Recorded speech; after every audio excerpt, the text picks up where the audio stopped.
Ed eccoci qua con il Satre. Eccolo qua il Satre, l'ultimo nato in casa Estrema Ratio. Ed ecco qua il Satre, nato ovviamente dall'idea di Daniele Dal Canto, che già conosciamo per altri coltelli dell'Estrema Ratio, nonché istruttore a livello nazionale di bushcraft, outdoor e sopravvivenza. Innanzitutto diciamoci come nasce il Satre. Daniele mi dice che in base alle sue esperienze sia nei corsi di sopravvivenza sia nelle sue spedizioni all'estero aveva bisogno di un neck knife, di un coltello di backup, di un coltello di utilizzo a 360 gradi, di una piccola lama che non fosse troppo piccola e che potesse essere utile in tutte quelle che sono le necessità quotidiane senza bisogno di utilizzare una lama di grandi dimensioni. In poche parole, volevo un NDC che fosse leggero, pratico nel trasporto, una lama da poter affiancare ai coltelli più grandi come il Creios o il Selvans, che potesse essere fruibile nei lavori primari di taglio e intaglio, una lama insomma a tutto tondo, e quindi gli è venuta l'idea di questo Satre. La forma poi della lama, anzi la forma poi del manico, è un distintivo proprio dei prodotti Estrema Ratio e quindi si è voluto replicarla anche qua nel manico, e tutte queste bisellature servono anche per poter facilitare un avvolgimento del paracord e quindi rendere un'impugnatura più comoda, oppure anche per poterlo legare a un'asta, come poi lo stesso Daniele ha fatto lui e il suo gruppo quando sono stati nella recente spedizione in Africa, avvolto appunto intorno per farne una lancia difensiva per difendere il perimetro durante la notte da animali che potevano essere particolarmente fastidiosi o particolarmente insidiosi. Questo perché non gli è stato possibile a tutto il gruppo portare armi da fuoco in quel momento dall'estero e portarsele lì sul campo. Quindi l'unica possibilità per tenere a bada gli animali notturni, gli animali che potevano invadere il campo, era quella di utilizzare il Satre, appunto, legato a dei bastoni a mo' di lancia per pungolare eventuali bestie che si fossero avventurate all'interno del perimetro del campo. È stato il coltello maggiormente utilizzato nella spedizione ai confini tra il Kenya e la Tanzania, esattamente presso le Black Mountain sul massiccio dell'Old Dominion Orok.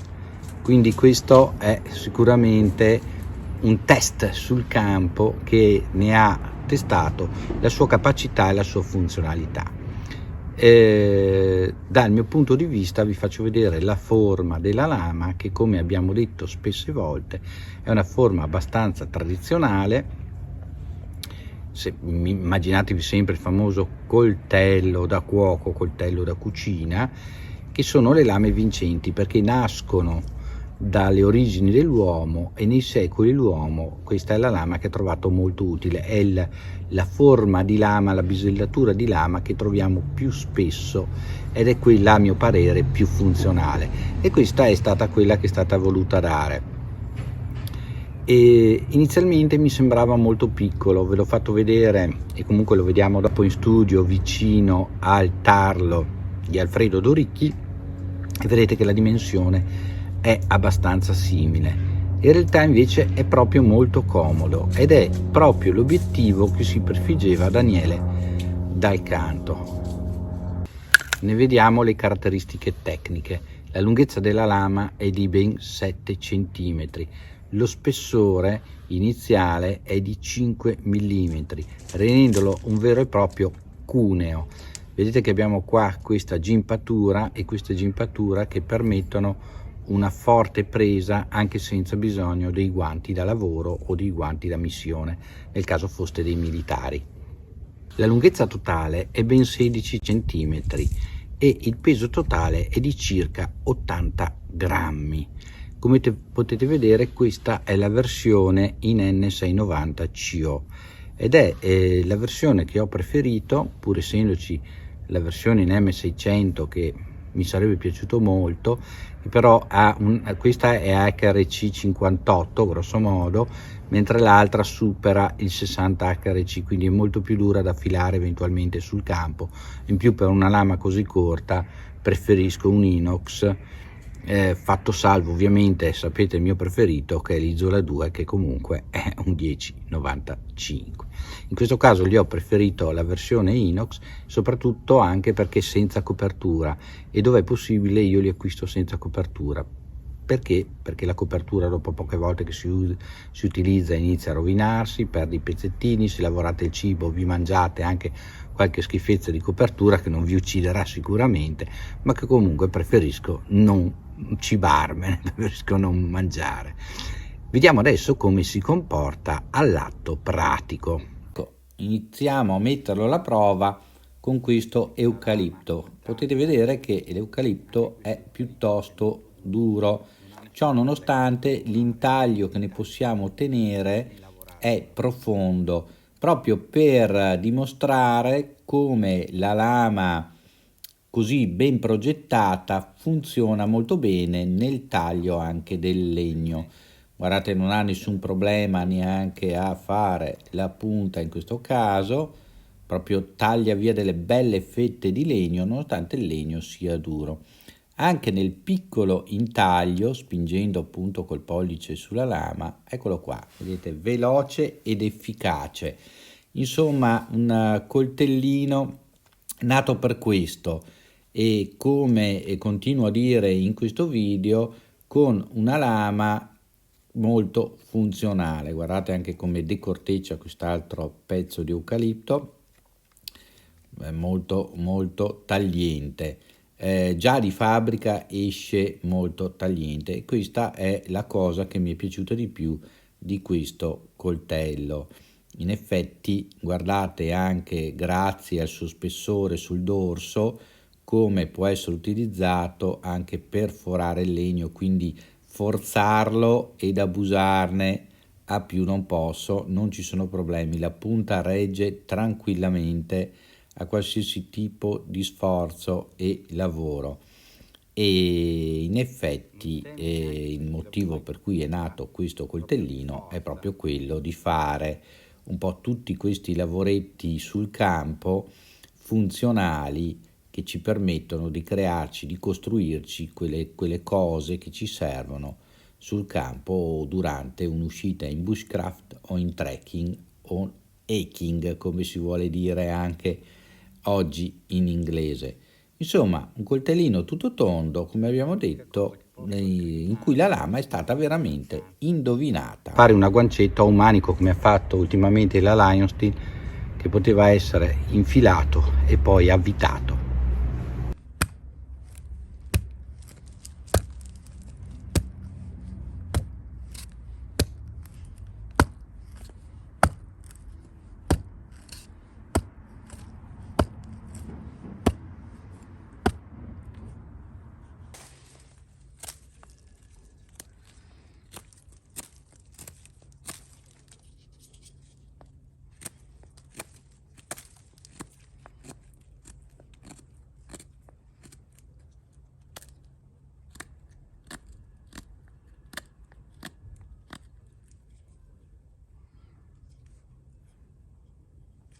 Viene fornito con questo fodero in Kydex e con questo lungolaccio proprio per fissarlo al collo. Ciò non toglie che voi possiate fissarlo in cintura e quindi con porto orizzontale oppure anche con porto verticale. Potete anche, se no, attaccargli un ulti clip che sarà presto disponibile anche sul loro sito, ma che potete trovare quindi dell'estrema ratio, ma che potete trovare tranquillamente in commercio in tutte le coltellerie o anche eventualmente su Amazon. Ve lo faccio vedere paracordato. Adesso ho fatto così una paracordatura veloce, in maniera che l'impugnatura non dia fastidio nei piccoli lavoretti quotidiani. Ecco, già così è molto meglio, però ovviamente l'ideale sarebbe stato che ci fosse stato o 2 guancettine o comunque, essendo scheletrato che va anche bene, una rotondatina agli angoli, che sennò infastidiscono molto la mano durante la lavorazione. Anche così non è male, se anche perde un po' del suo appeal tattico funzionale. Però la lama, devo dire, come ho detto anche nella recensione, è molto valida. Ora siamo alle conclusioni finali. Allora, come vi ho già detto all'inizio, il designer nonché l'ideatore Daniele Dal Canto, che come sappiamo tutti, e se non lo sapete ve lo dico in questo momento, lui è un istruttore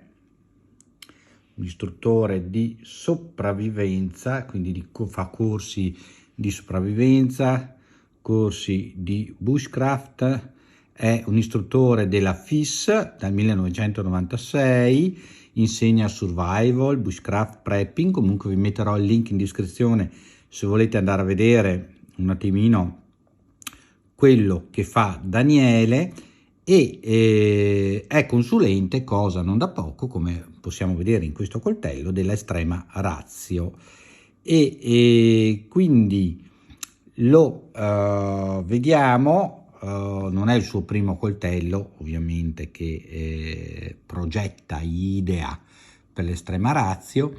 Vediamo di tirare un attimino le conclusioni. Come vi dicevo, è un coltello che è già stato portato in missione all'estero e quindi ha già avuto il battesimo del fuoco anche sul campo, e devo dire che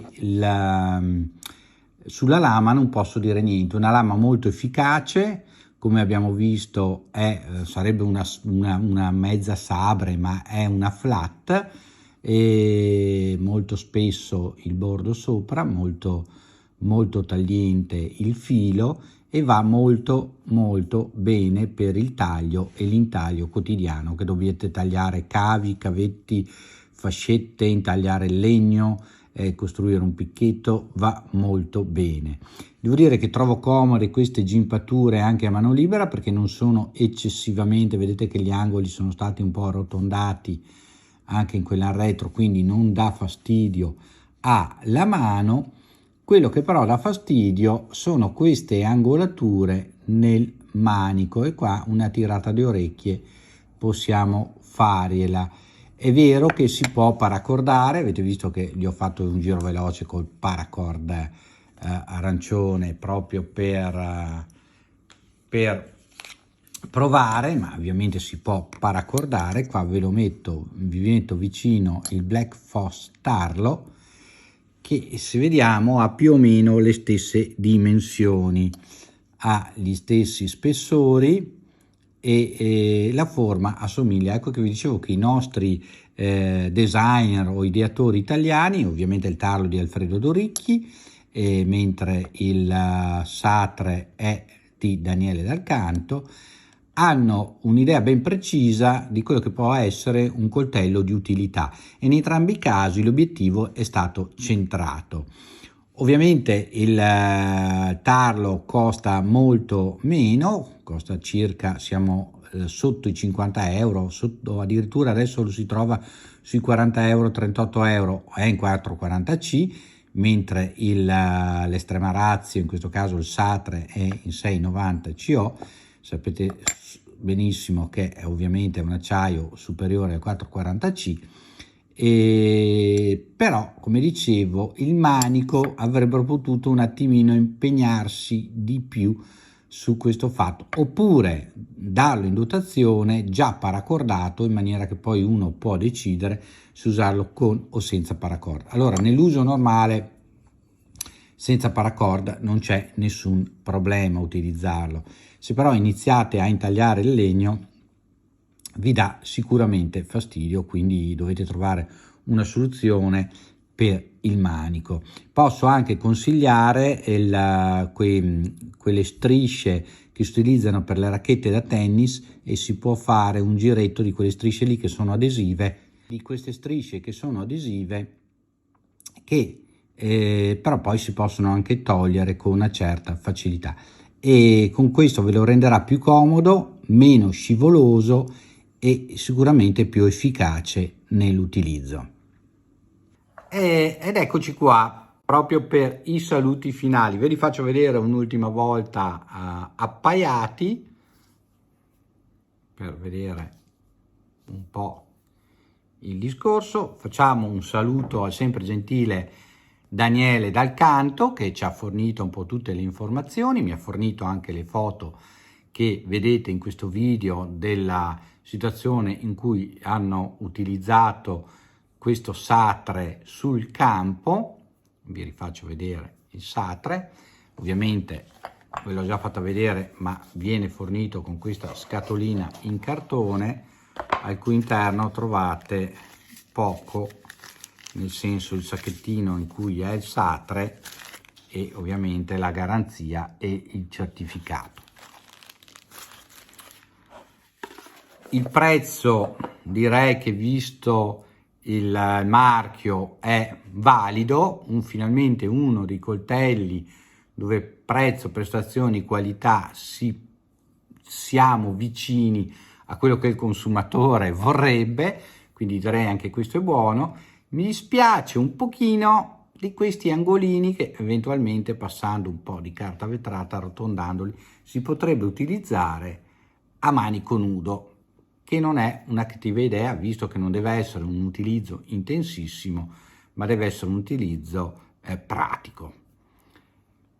Spero che questo video vi sia piaciuto, mi raccomando iscrivetevi al canale, mettete il like sempre, perché questa è benzina per i nostri canali, ci fa conoscere più gente, YouTube ci spinge in classifica, quindi iscrivetevi, mettete il like, cliccate sulla campanellina, mi raccomando, e condividete il video.